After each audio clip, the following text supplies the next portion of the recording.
अच्छे रिश्तेदार। एक सुनार की असमय मृत्यु हो गई। उसकी शादी हो चुकी थी और उसे एक छोटा बेटा भी था। उसका बेटा कुछ 7-8 साल का होगा। सुनार के गुजर जाने के बाद उसकी सेविंग्स के सहारे इन दोनों ने कुछ साल बिताए। सेविंग खत्म होने पर सुनार की पत्नी ने अपने संभाल के रखे हुए गहने की पोटली अपने बेटे को दी और उसे अपने एक रिश्तेदार का पता बताया और कहा कि हमारे ये रिश्तेदार भी सुनार है, इसलिए वह हमारा भला चाहेंगे और हमें इन गहनों के बदले सही और उचित दाम देंगे। तुम उनके पास जाओ और इन्हें बेच के आओ। बेटा माँ के समझाए अनुसार अपने रिश्तेदार सुनार के दुकान पर पहुंच गया। गहनों की पोटली उन्हें देते हुए सारी घटना बताई और सुनार के जवाब का इंतजार करने लगा। रिश्तेदार सुनार ने थोड़ी देर तक गहनों का अच्छी तरह से निरीक्षण किया और उन्हें वापस पोटली में रख दिया। उन्होंने लड़के से कहा कि अभी इनका दाम अच्छा नहीं मिलेगा।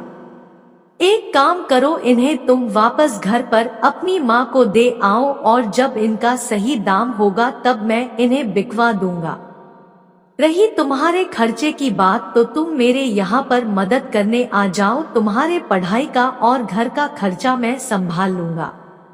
लड़के ने उस दिन के बाद कई सालों तक अपने रिश्तेदार सुनार के यहाँ काम किया और साथ में पढ़ाई भी की। यहाँ पर काम करते करते वह सारा काम भी सीख गया और सोने चांदी को परखना भी। एक दिन सुनार ने लड़के से कहा, अब सही दाम है, इसलिए तुम वह गहनों की पोटली लेकर आओ। लड़के ने घर जाकर अपनी माँ से वह गहनों की पोटली मांगी। वह अब सोने चांदी को अच्छे से परखना जानता था, इसलिए उसने एक बार तसल्ली के लिए गहने पोटली से निकाल कर देखे। उसे बहुत आश्चर्य हुआ क्योंकि सारे के सारे गहने नकली थे। वह निराश होकर सुनार की दुकान पर पहुंचा। उसने जाते ही सुनार से प्रश्न किया, आपने मुझे तभी क्यों नहीं बताया कि गहने नकली हैं? सुनार ने कहा कि मैं तब तुम्हें गहनों की सच्चाई बताता तो शायद तुम लोगों को लगता कि तुम्हारे बुरे समय की वजह से मैं तुम्हारा फायदा उठाना चाहता हूँ, इसलिए गहनों को नकली बताकर तुम्हारी मदद नहीं करना चाहता या उन्हें हड़प लेना चाहता हूँ।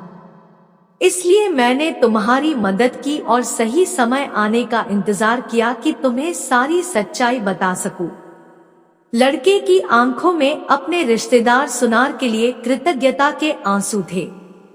उसने उन्हें धन्यवाद दिया और उनके पैर छुए।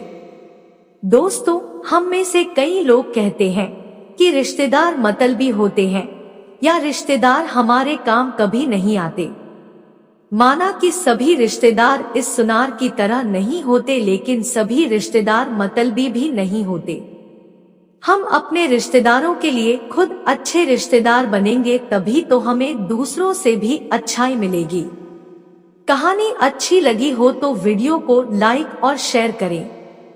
अगर आप चैनल पर नए हैं और आपको हमारी वीडियोज आपको अच्छी लगती हो तो चैनल को ऐसी ही वीडियोस के लिए सब्सक्राइब जरूर कर लेना।